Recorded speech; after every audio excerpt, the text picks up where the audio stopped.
প্রিয় কৃষি উদ্যোক্তা ভাই ও বন্ধুরা সকলে কেমন আছেন?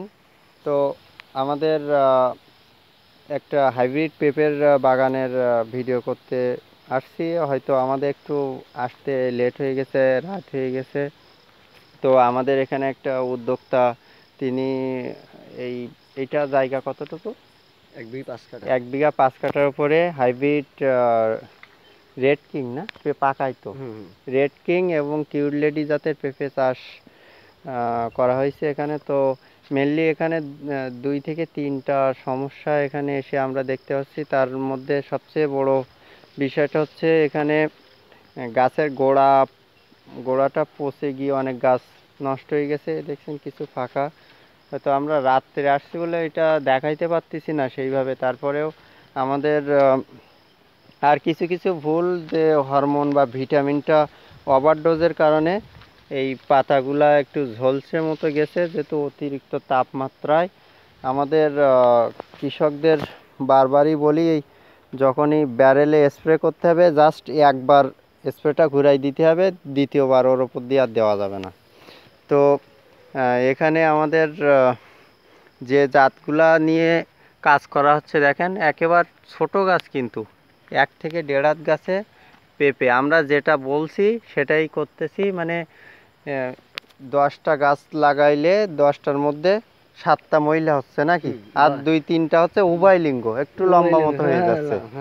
তো আপনাদের এই যে জাতগুলা দিছি, জাতের কি কোনো সমস্যা আছে নাকি? জাতের কোনো সমস্যা নেই। তাহলে মেনলি সমস্যাটা কি পাচ্ছেন এখানে? যে পরিচর্যা না পানির সমস্যা? কেন এই যে এটা হয়েছে, মানে গাছটা অনেকগুলো নষ্ট হয়েছে, কি কারণের জন্য? আমি খুব ছোটবেলায় নষ্ট করে ফেলাইছি। আমি শীতকালে মনে করেন খুব মানে অতিরিক্ত অতিরিক্ত ঠান্ডার ভিতরে চারাগুলো রোপণ করা হয়েছিল। তো যাই হোক, এখানে টোটাল কত পিস চারা লাগানো হয়েছিল? এখানে 490 পিস চারা লাগানো হয়েছিল। 490 পিস, তাই তো? 280 পিস আছে। 280 পিস। তো এখন মূলত আমাদের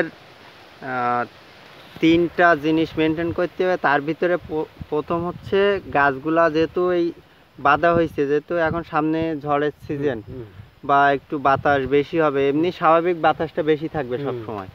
এটার জন্য এমনভাবে বেঁধে রাখতে হবে যাতে গোড়াটা না নড়ে যায়। দ্বিতীয় বিষয় হচ্ছে ওই যে গোড়ায় যতটুকু মাটি আছে ও ছাড়া যেন এক ইঞ্চিও যেন মাটি না ওঠে এখন বর্তমান। ঠিক আছে।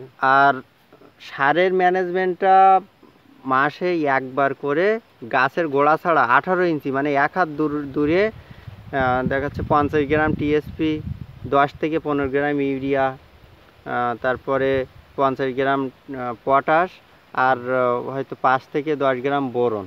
এইটা গাছের গোড়া ছাড়া 1 হাত দূরে হালকা করে দিয়ে জাস্ট ওই ড্রেনের মাটি হালকা করে উঠাই দেবেন। এই একটা বিষয়। আর এই যেহেতু এখন অতিরিক্ত তাপমাত্রা, এই অতিরিক্ত তাপমাত্রায় আপনার সবচেয়ে বড় বিষয় মাটির রসটা কখনোর জন্য কমাবেন না। হালকা মানে সপ্তাহে 2বার যদি পানি দেন। এই যে গাছটা মনে করেন, এই গাছটার কালার ছিল অসম্ভব ভালো, কিন্তু এইটা তাপের কারণে মনে করেন পাতাটা এরকম হয়ে গেছে। তো এইটা আসলে এবছরে অতিরিক্ত প্রায় 45 ডিগ্রি এখন বর্তমান তাপমাত্রা।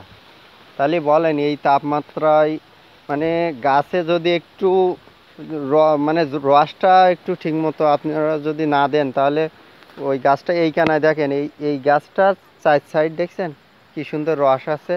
এই গাছের একটা চেহারা দেখেন, মানে যেখানে একটু রস আছে পাতায় শক্ত শক্ত লাগছে।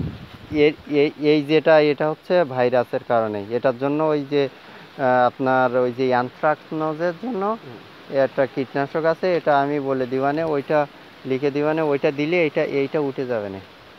আর কিছু হচ্ছে সাদামাছির কারণে এই সমস্যাটা হয়। তারপর থ্রিপস আছে, কিছু কিছু শোষক পোকা আছে না, এই শোষক পোকার জন্য এই সমস্যাগুলো হয়। এটা ইমিডাক্লোরোপিড গ্রুপের আমাদের নিয়ামত আছে। আর ওর সাথে হচ্ছে আর একটা কীটনাশক অ্যাড করে এই পুরা গাছে স্প্রে করে দিতে হয়।